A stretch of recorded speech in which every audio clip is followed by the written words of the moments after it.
మహాగణాధిపతయే నమః. ఓం గురుభ్యో నమః. ఓం శ్రీమాత్రే నమః. అరుణాం కరుణాతరంగితాక్షీం ధృతపాశాంకుశపుష్పబాణచాపాం అనిమాదిభిరావృతాం మయూకైః అహమిత్యేవ విభావయే భవానీం. శ్రీమాత్రే నమః. ప్రేక్షకులకి లలితాంబిక అమ్మవారి యొక్క అనుగ్రహం పరిపూర్ణంగా కలగాలని మనస్ఫూర్తిగా కోరుకుంటూ మనం ఈరోజు గురువు యొక్క మార్పు, మనం ఆల్రెడీ ఈ విశ్వవసు నామ సంవత్సరంలో 3 రాసులు మారుతున్నారని చెప్పుకున్నాము. తద్వారానే కాస్త ప్రజల మీద దాని యొక్క ఎఫెక్ట్ పడడము, మైగ్రేషన్ అవ్వడము, రకరకాల దేశాల నుంచి రకరకాల దేశాలకు మార్పులు చెందడం, పెద్ద మొత్తంలో జనాలందరూ కూడా మారిపోవడం అనేది జరుగుతుంది. దేశాల నుంచి వచ్చేయడం, మారడం అనేటువంటి మనం ఆల్రెడీ చెప్పుకున్నాం. అయితే మరి ఈసారి ఈ గురువు యొక్క గోచారం, మిథునంలో ఉన్నటువంటి గురువు ఏ తేదీల్లో మనకి అతిచారం మూలంగా కర్కాటకంలోకి ఎప్పుడు వస్తున్నాడు, అక్కడ మళ్ళీ వక్రించి మళ్ళీ ఎప్పుడు మళ్ళీ మిథునంలోకి వెళ్తున్నాడు, మళ్ళీ వస్తున్నాడు. అంటే ఇక్కడ ఏమిటంటే, ఇక్కడ మీరు గమనించినట్లయితే 18/10/2025 నుంచి, అంటే ఈ నెల 18వ తేదీ నుంచి గురువు మార్పు జరగనుంది కర్కాటకంలోకి. 18వ తేదీ వచ్చినటువంటి గురువు 12 నవంబర్ 2025కి వక్రిస్తున్నాడు కర్కాటకంలో. వక్రించి ఆ వక్రగతిలో వెనక్కి వెళ్తూ కూడా 5/12/2025కి మీకు వెరీ క్లియర్లీ మిథునంలోకి వెళ్ళిపోతాడు. మిథునంలో వక్రగతిలోనే ఉంటూ ఆ వక్రగతిని కంప్లీట్ చేసుకోవడం 11/3/2026కి వక్రగతి పూర్తవుతుంది.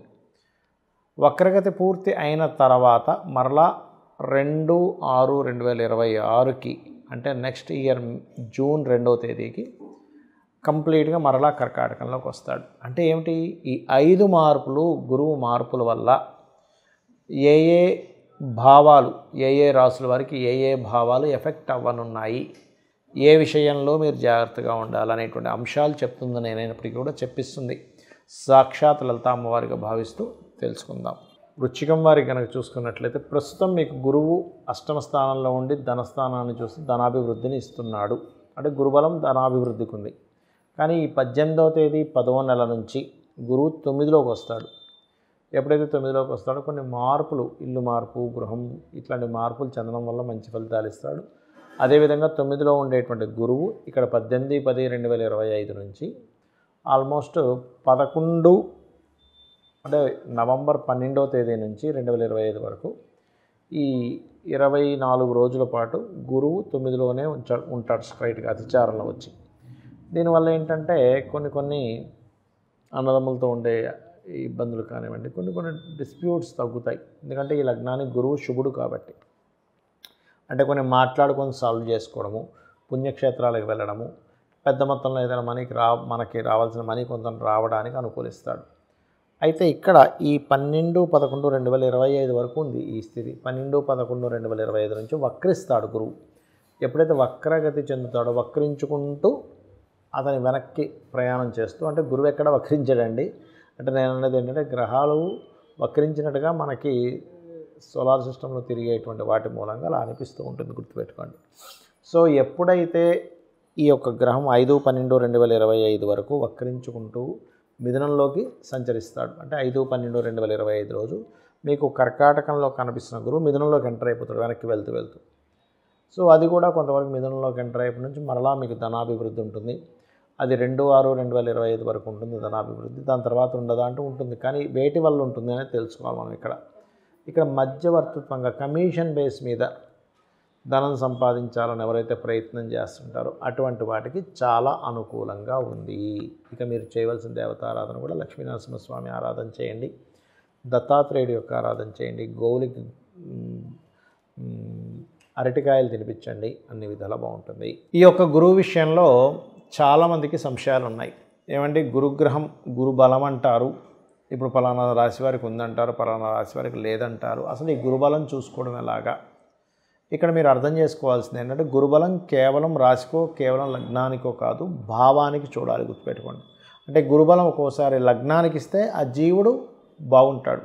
అంటే ఎటువంటి ఇబ్బందులు వచ్చినా కూడా జీవుడు ఏంటంటే ఏదో దైవం రక్షిస్తున్నట్టుగా వెళ్తూ ఉంటుంది అతని జీవితం అనేటువంటిది. అలా కాకుండా ధనభావానికి కనుక గురుబలం పెరిగితే ధనపరంగా ఏదో దైవ సంకల్పంతో వస్తుందేమో ధనం అన్నట్టుగా ఉంటుంది. 3వ స్థానానికి కనుక గురుబలం వచ్చినప్పుడు అగ్రిమెంట్స్ చేసుకుంటుండాలి ఎవరైనా కానీ, గుర్తుపెట్టుకోండి.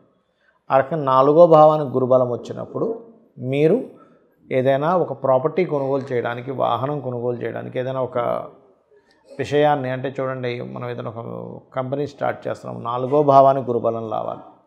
5వ భావానికి గురుబలం వచ్చినప్పుడు సంతానం కోసం చేసే ప్రయత్నాలు, ఇవాళ రేపు చూడండి IVFలు IUIలు చేయించుకుంటూ ఉన్నారు. అటువంటి విషయాల్లో 5వ భావానికి గురుబలం వచ్చినప్పుడు బాగుంటుంది. 6కి గురుబలం వస్తే లోన్స్ లభిస్తాయి, గుర్తుపెట్టుకోండి. 7వ స్థానానికైతే అప్పుడు వివాహం కోసం చూసుకోవాలి. అందరూ ఏం చేస్తారు, గురుబలం ఉంది వివాహం చేసేస్తారు, కానీ అలా కాదు. 7వ భావానికి కానీ, శుక్రుడికి కానీ, కుజుడికి కానీ ఆ రకంగా గురుబలాన్ని చూసుకోవాలి.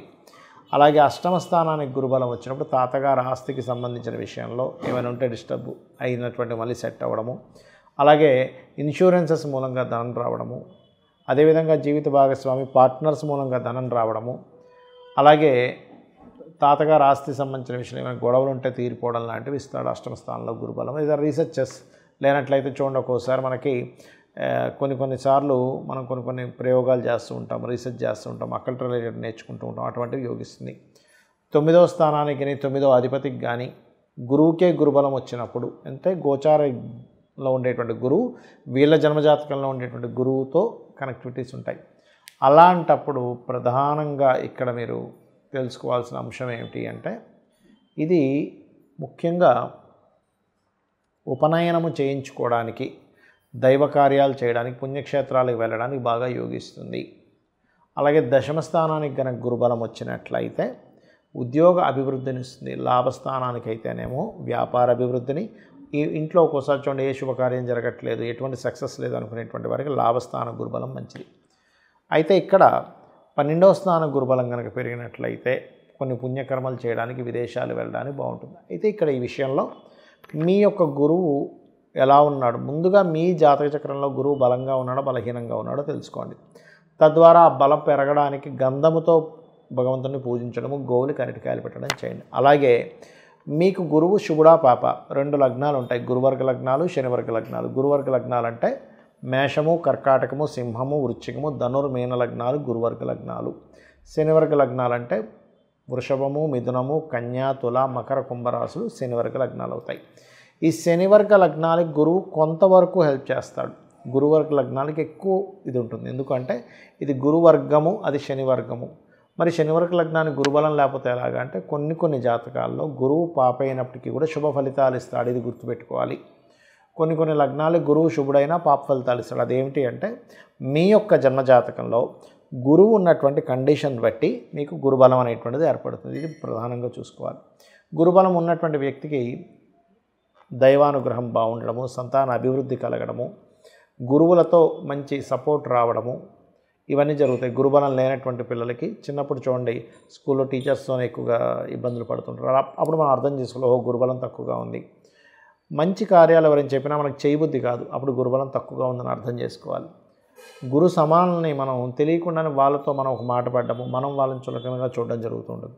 అలాంటప్పుడు కూడా మనం అర్థం చేసుకోవాల్సింది ఏంటంటే గురుబలం తక్కువగా ఉంది. అలాంటప్పుడు మనం చేయవలసింది దక్షిణామూర్తి యొక్క ఆరాధన లేదా దత్తాత్రేయుడి యొక్క పారాయణం చేయడము, ఇవి ఎక్కువగా చేస్తుండాలి. లేదా గోశాలకు వెళ్ళి గోవులకి అరటికాయలు తినిపించడము, పసుపు, గంధము లాంటి పదార్థాలను చక్కగా ఆలయాల్లో సేవకి వినియోగించుకోమని ఆ యొక్క భగవంతుడు మీకు అనుగ్రహం ఇచ్చాడనేటువంటి భావనతో వాటికి ఇవ్వడం చేయండి.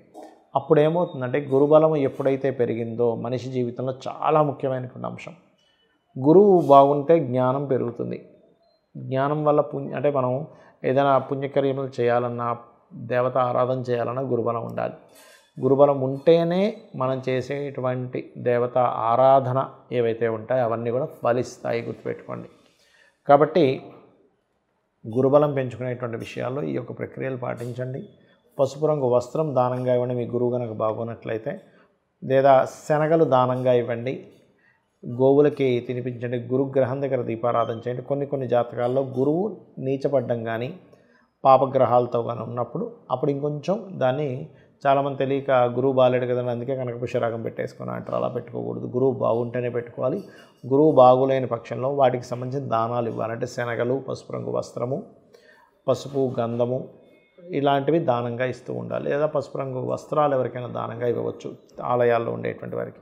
తద్వారా మీకు గురువు ఇచ్చేటువంటి నెగటివ్ రిజల్ట్స్ తగ్గుతాయి, పాజిటివ్ రిజల్ట్స్ అనేటువంటివి పెరుగుతాయి. గుర్తుపెట్టుకోండి. ఇలా చేయండి, అన్ని విధాలా మీకు బాగుంటుంది. శ్రీమాత్రే నమః.